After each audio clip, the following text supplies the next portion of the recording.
Wait, are you making that sound? No! Wait, let me hear. Starting out in 2012, the Game Grumps were true innovators in the Let's Play space. They had an authentic and genuine style, a joy to watch in the sea of clickbait thumbnails, over-the-top screamer tubers and needlessly long Minecraft series. Riffing off each other in weird ways, never sticking with one thing for too long, the Grumps had an unbeatable formula which fostered a tight-knit and dedicated community. So it's no wonder that when the duo broke up, there was outrage from that community. About a year in, founding member John Jafari made a swift and poorly explained exit from the show. Newfound anger was aimed at replacement not-so-grump Dan Avidan. Many would demonise continuing grump Aaron Hansen, believing he was responsible for ruining a friendship. John's sudden absence became the subject of intense online theorising for years after. Today that theorising is less prevalent. Many believe that creative differences and poor communication on both sides was at issue, coming to boiling point during the Grump trip to E3. Perhaps John wanted more time to work on his own channel, while Aaron wanted to expand the Grumps. The two were at odds, and John made sudden plans to leave. The two refrained from arguing publicly, although in the long term this lack of closure spurred on further theories. We would never really know what drove them apart. What's weird though, is someone predicted it. Or at least, we think that they predicted it.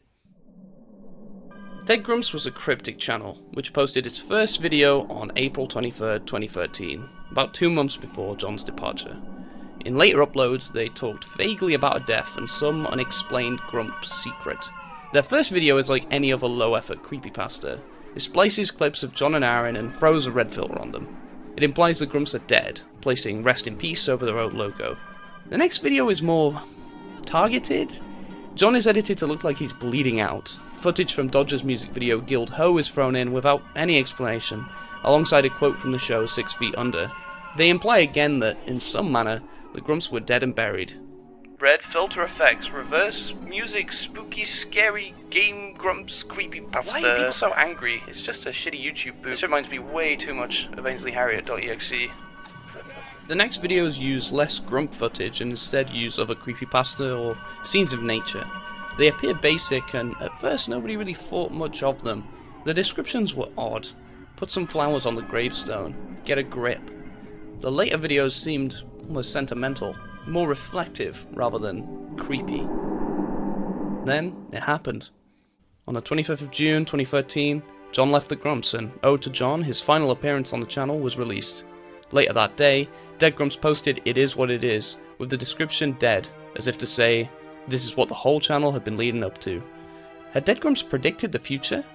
Oh, never has this channel had more meaning than right now. Whoever it was someone close. They knew about it, and with this channel tried to give warnings. We called him crazy. We shunned him, when all along, DEADGRUMPS was a hero. Nay, a prophet. We cast him aside, like last week's sawdust, but no more. Even today, DEADGRUMPS has not been forgotten. In 2020, DEADGRUMPS' final tribute video was taken down, as it used John Lennon's It's Real Love. DEADGRUMPS' creator has since re-uploaded it via Google Drive, alongside a retrospective message that has since been decoded. And while opinions on DEADGRUMPS are mixed, this final tribute to the John era is generally held in high regard by fans.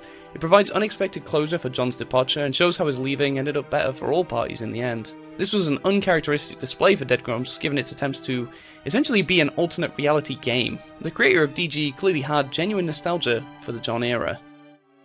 Maybe it wasn't a fan. Maybe it was someone a little bit closer to the Grumps than you might think.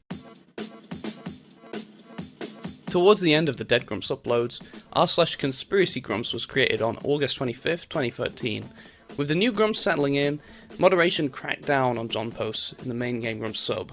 Some short-lived spin-offs then spawned, such as the now inactive r/WeMissJohn, dedicated to ironic displays of grief. r/ConspiracyGrumps lasted longer, but initially started out as yet another circle jerk that made light of the theorising surrounding John's departure. After about a year, unironic theorisation migrated, and its first major breakthrough regarded John's old internet handle, The Onion King. This revealed much about his personal life, although it told little about his reason for leaving.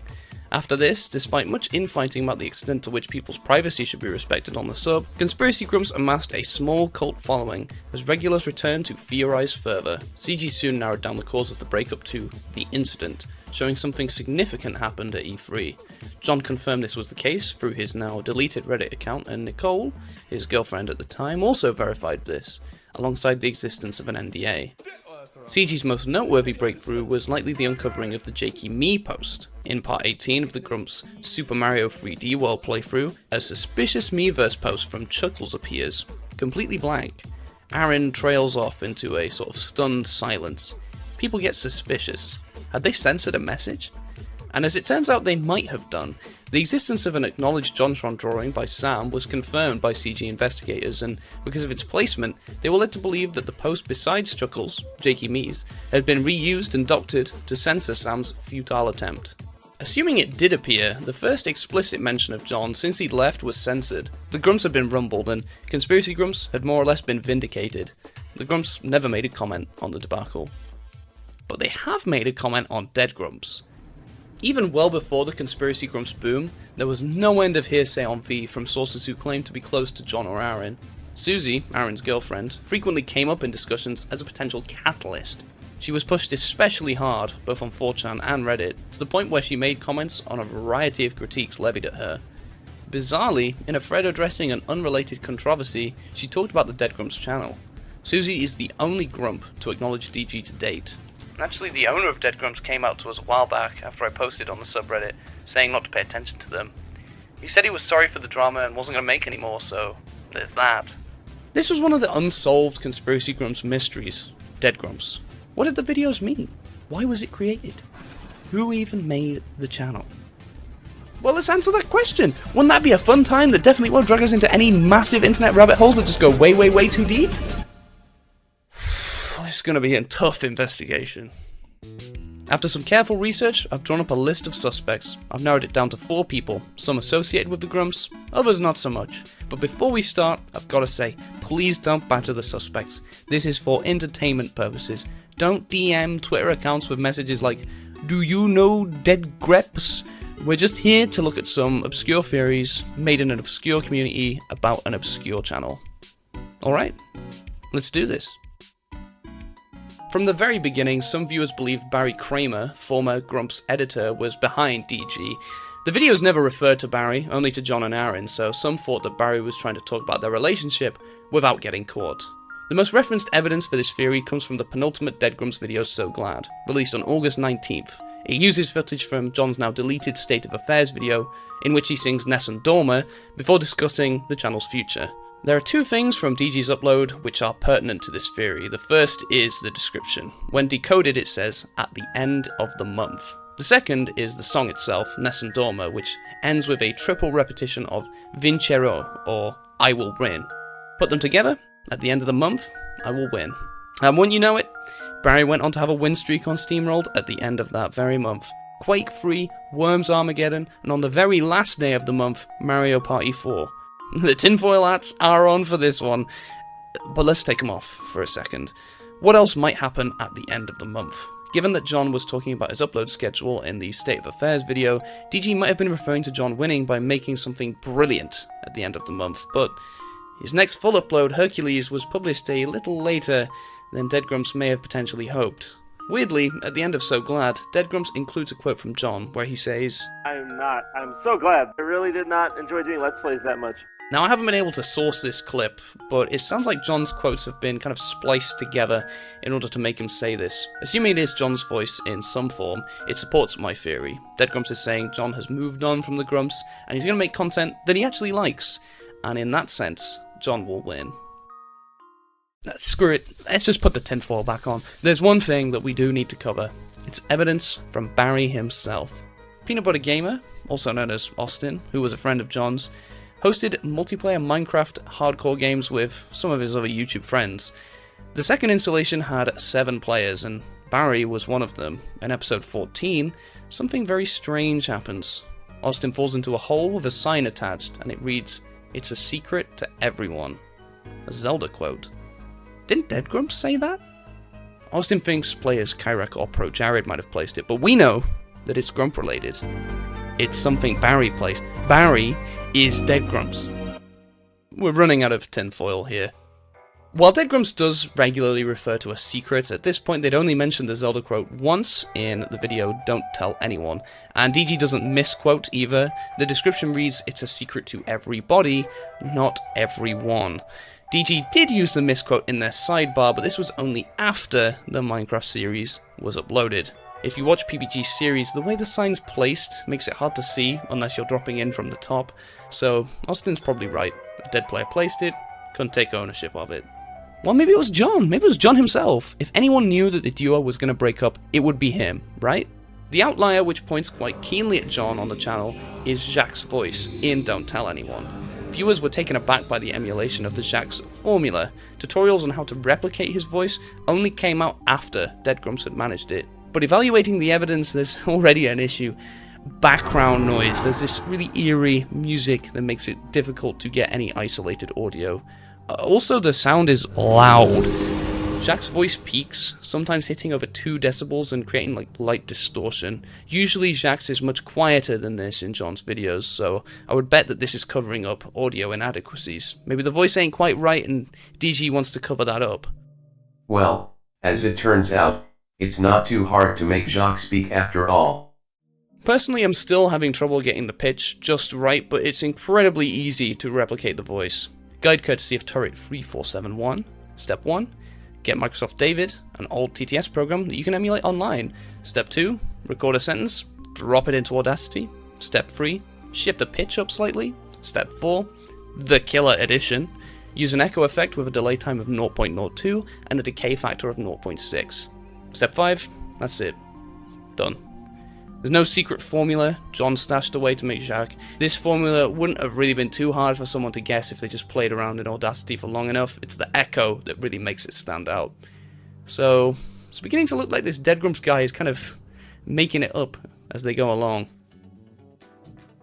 If we can't reliably rule in John and Barry as suspects, could we rule them both out? Let's assume that DEADGRUMPS is edited by a grump, just for the sake of argument. John and Barry's 2013 editing style was pretty similar to the point where they use the same in-text font, this being CHAPARRAL Pro. Now here's the catch. DEADGRUMPS does use CHAPARRAL Pro, but they use a different version. Take a look at this amateur PNG I whipped up. On the left we can see CHAPARRAL Pro usage by John and the Grumps, and we can also see that the CHAPARRAL Pro I found online has the same style. On the right we can observe some oddities. Look at the 4 versions of this apostrophe. The apostrophe in the CHAPARRAL Pro version I downloaded, the one in John's Space Ace video, which may have been edited in part by Barry, CHAPARRAL Pro's grave accent, and the apostrophe used by DEADGRUMPS in It's a Secret. The apostrophe used in Space Ace somewhat resembles the grave accent. The apostrophe in the version I downloaded, and also the one that DEADGRUMPS uses, they're completely different to the grump font. So ask yourself, if this channel was run by a grump, why would this apostrophe be different? Why change this? To me, the answer is obvious. DEADGRUMPS didn't have access to this exact font, and if DEADGRUMPS didn't have access to a grump exclusive typeface, they aren't a grump in disguise. I mean, it's not definitive evidence, but if we want to get really technical, the burden of proof is on those who claim DEADGRUMPS is actually a grump. But either way, we've spent enough time here, let's move on to the other suspects. Next up, we have PRESSFART to continue. Okay, PRESSFART to continue. A clinically online individual and serial YouTube commenter. His channel was a bizarre parody of PRESSHART to continue. But given that she's come up once already, it's worth talking about the connection between Dodger, who runs PRESSHART, and the Grumps. It's a bit of a vague one. Game Grumps, JonTron, and Dodger, they all had contacts with the network Polaris at the same time, so their association wasn't strong, but DEADGRUMPS seems pretty fixated on it. As already mentioned, Dodger's iconicity was used cryptically in DEADGRUMPS on occasion. PRESSFART to continue was even listed in the sidebar at one point. Why did DEADGRUMPS play up the association? For some, it was obvious. PRESSFART was the one behind DEADGRUMPS. Seems like a plausible theory once you get into PRESSFART's past escapades. He was an attention seeker, noted for his intense commenting ability.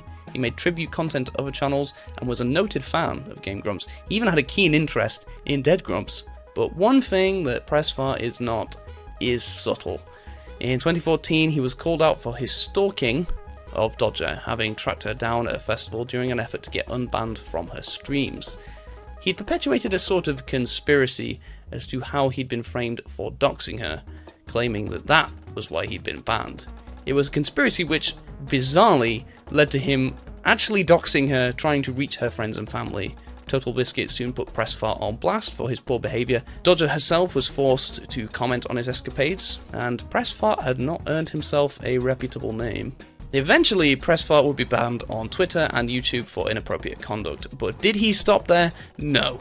He returned to Twitter under his real name, Nick Monroe, and became a political-ish game journalist person. I really don't know what he was tweeting about, to be honest. He posted a tribute to Total Biscuit once he sadly passed away, who he credited with turning his life around. Twitter administration then realized who Nick was, and he was banned for evading a previous ban, and yet to this day protests their decision. Moving back in time, we can see Nick's profile just doesn't fit DEADGRUMPS at all, given that accusations of DG being PRESSFART were not uncommon during the height of the former channel's fame. You'd think someone who craves attention in the way Nick does would eventually stake that claim publicly, or at least continue to make content to spur on a new conspiracy. But DEADGRUMPS didn't. It showed restraint.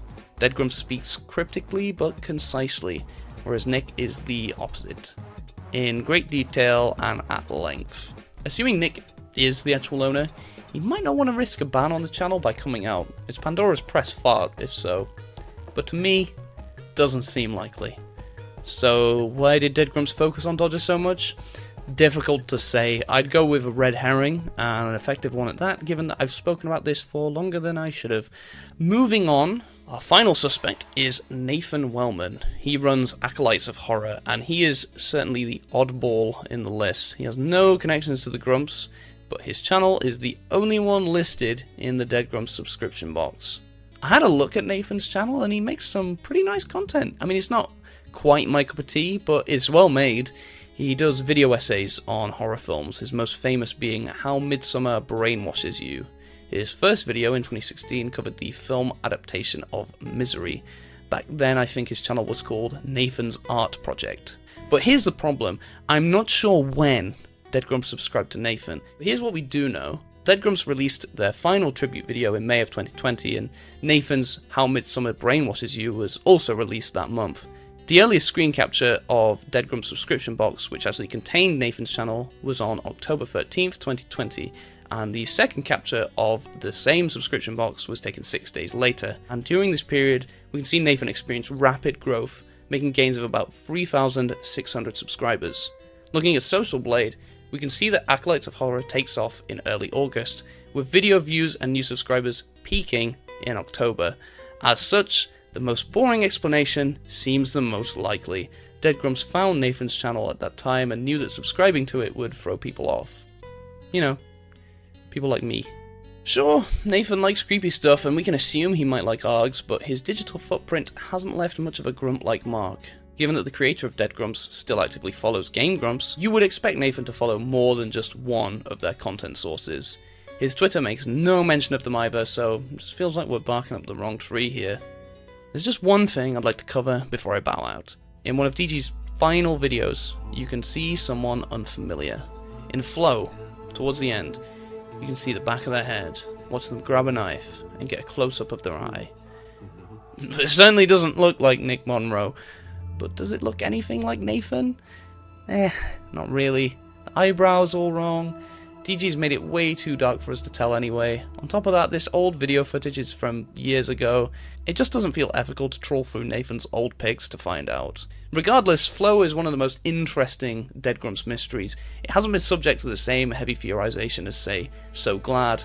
But why not? Who is this mystery guy? And if we're sure that's not Nick, why is Dodger's icon here again? And like that, it's so easy to slip into the rabbit hole. So many questions, with answers we'll never know. I guess we're not supposed to know. DEADGRUMPS shows just how far an online conspiracy can spread, and the bizarre way in which an ARG can play out, when based on real people and a real series. How those people act hugely modifies the way in which we interpret the game, and even changes how the game eventually resolves.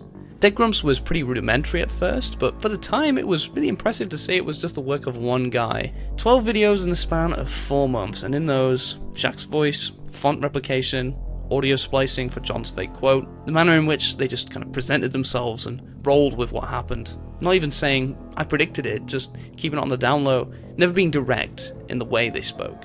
DEADGRUMPS hit this brilliant balance between cryptic and interactive, where viewers felt like they could deduce their own in-depth, all-encompassing messages from the videos without DG saying anything of real substance.